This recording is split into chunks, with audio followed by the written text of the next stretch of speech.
Yo, what is up guys? Delboy here, aka Blue Collar Sports TV. Hopefully you guys are doing well. If you're new here, smash that like, hit subscribe, all of that good stuff. So this video is a quick preview and prediction for Jermell Charlo versus Brian Castano 2. This fight goes down on the 14th of May, takes place in Carson, California at the Dignity Health Sports Park. Now, of course, this fight is an undisputed title fight in the super welterweight division and a rematch of their fight from back in July of 2021. First time around, the first fight was ruled a draw, most of us believing that Brian Castano won that fight. I had that first fight 8 rounds to 4 for Brian Castano.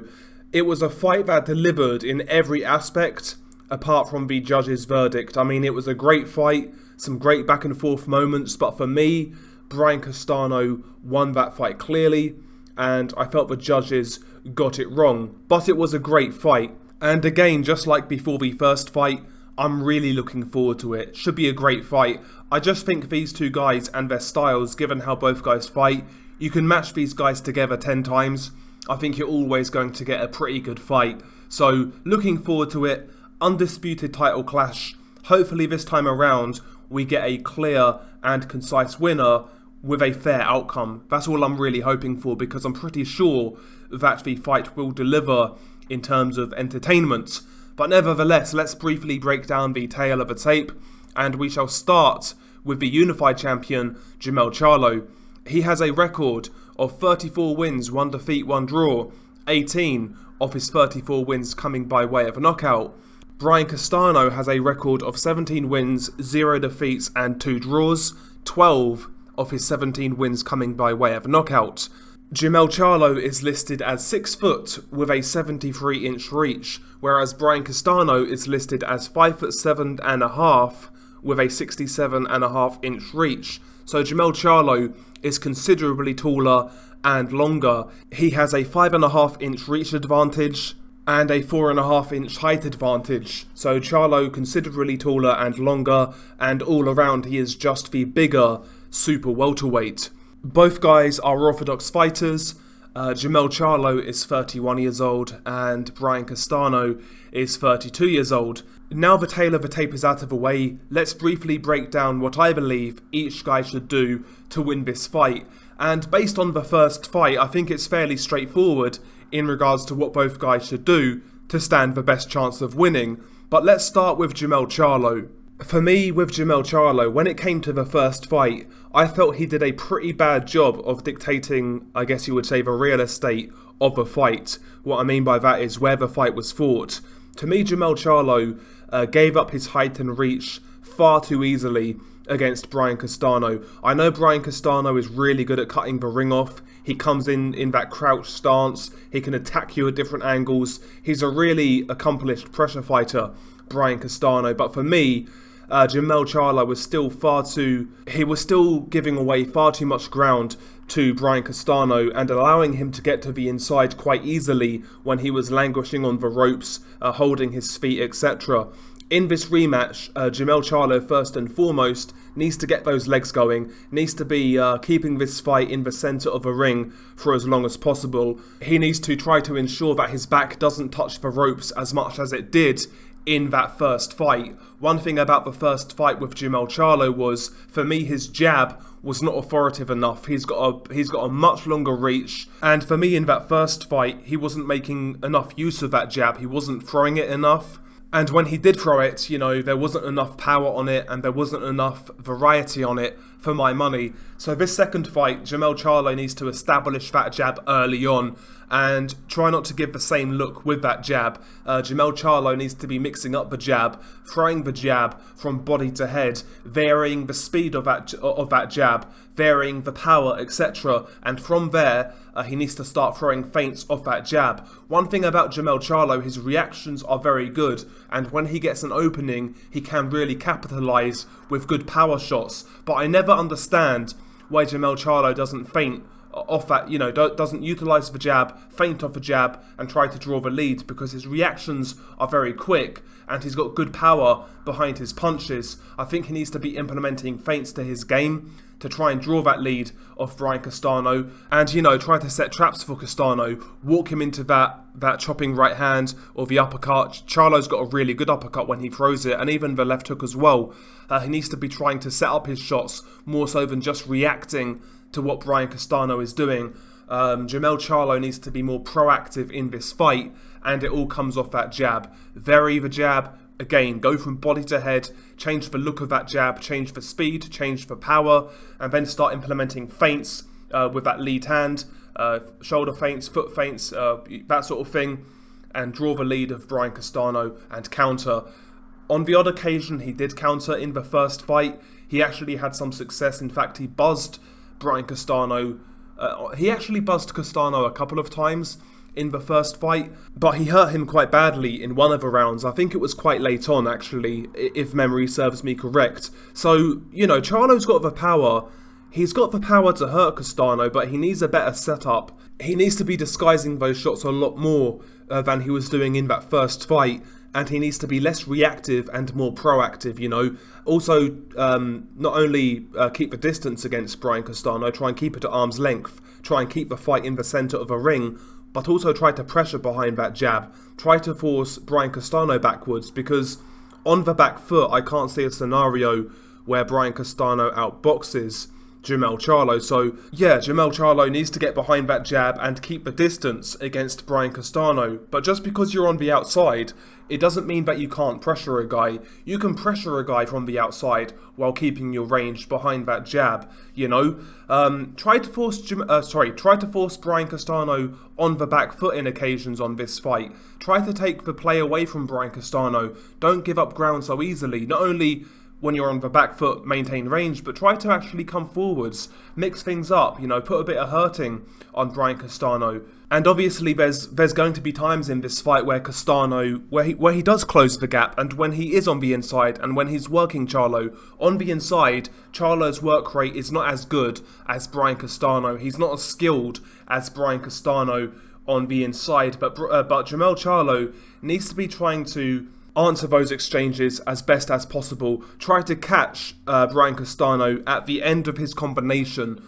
Try to have a final say in the exchange, that sort of thing. Because in the exchanges, that's where I believe Charlo has the best chance of catching Castano. When Castano has got to the end of his combination, at that point, then try and answer back, kind of thing. So yeah, in this fight, I think Jermell Charlo just needs to be a lot more authoritative with that jab, and instead of trying to be a back foot boxer puncher, he needs to be a little more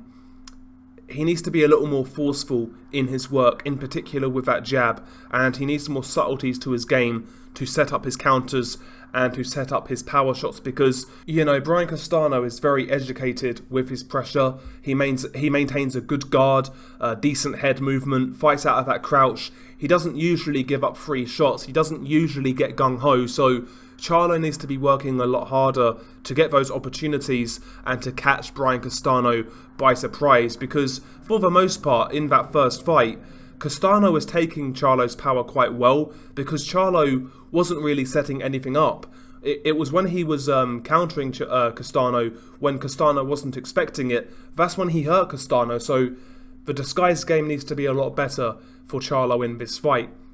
As for Brian Castano, listen, he's not going to win a boxing match if it stays on the outside. We know exactly what Brian Castano needs to do, and he showed that in the first fight. Come forwards behind that nice tight guard in that crouch stance and close the distance, utilising that lovely jab that he has. That jab on the front foot of Castano is key for cutting off a distance, and I like the way that he changes the trajectory of where he throws the jab. Sometimes he'll throw the jab straight kind of thing, and sometimes he'll crouch even lower and throw like an up jab to really surprise his opponents and knock them on their heels, and that's when he'll come in and do his work. So that nice very jab on the front foot is going to be very, very important for Brian Castano. Obviously, when Castano has Charlo against the ropes or in the corner or just stationary in general, in those moments, Castano needs to make the most of those opportunities and work Charlo up close. Yes, Charlo is explosive, he's going to be dangerous, so maintain that defense, stay nice and compact, acquire that angle on the inside to where you can get your work off, and it's harder for Charlo to get his work off. But he really needs to use those opportunities to work Charlo over. Uppercuts through the middle were having success in the first fight, and the body work of Brian Castano was also a big factor in that first fight. But in this rematch, I actually want to see Castano focus even more on the body in this fight. There have been times in Charlo's career where Charlo's, I wouldn't say he's gassed out in fights, but there's been times where he's looked noticeably tired, in my humble opinion. And I felt he looked tired in stretches in the first fight, due to Castano's activity, his pressure, his relentlessness. And I think that's an avenue where Brian Castano could have a lot of success, but, he needs to be even more active to the body in this second fight, in my opinion. Ultimately, we know what Brian Castano needs to do in this fight to win. He needs to apply that pressure like he was doing first time around, maintain defense, get the angle on Charlo on the inside. That is something Brian Castano is very good at. He's got excellent angles on the inside and in the pocket. And yeah, I mean, Castano needs to come in with a great work rate, a variety of shots, uppercuts through the middle, body shots, overhands, hooks to the head, etc. And yeah, I mean, Brian Castano needs to be that buzzsaw, and I think Brian Castano, it would be ideal for Castano if he catches Charlo with something big early on to try and get Charlo's attention. Because one thing about Jermell Charlo is, when you catch him, he's one of those guys who likes to answer back, and sometimes tactics go out the window. He gets a little hot-headed, which is, on one hand, I guess you could say a strength because he's got dog, but on the other hand, tactically things can go awry when Jermell Charlo starts to get tagged up. He likes to answer back. So I think that would suit Brian Castano if he could catch Charlo early on, take him off his game plan, and then engage in a bit of a war, a bit of an inside battle, because that's where I believe Castano has his best chance in this fight. But yeah, I mean, to me, this fight is quite, it's quite apparent to me what both guys should do to win this fight. It's just who really implements their game plan on the night. Again, first time around, I felt Castano won 8 rounds to 4. I felt it was a super easy fight to score, I'll be honest. And in the first fight, I think I picked Charlo on points, but I said it could be controversial. I might be wrong, but I'm pretty sure I said it could be a controversial decision first time around, which it was. But for whatever reason, and this is purely based on gut instinct, initiative, I guess I would say, nothing more than that, I've got a weird feeling that Jermell Charlo is going to walk Brian Castano onto something really big and hurt him and then stop him. I've got no idea why I'm thinking that. I saw the first fight, I know what happened, Brian Castano won, but in this rematch I've just got a weird feeling. I've got a weird feeling that Brian Castano walks into something really big and gets knocked out. So yeah, I'm going to say that Brian Castano gets stopped by Jermell Charlo in the late rounds of this fight, maybe like rounds 9 to 12, that sort of period of the fight. I believe he gets knocked out. That is just purely gut instinct. I can see Brian Castano winning again. I can see him outworking Charlo.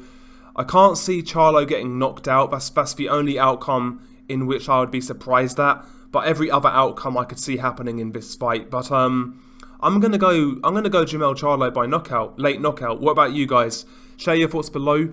It's been your guy Delboy. Peace.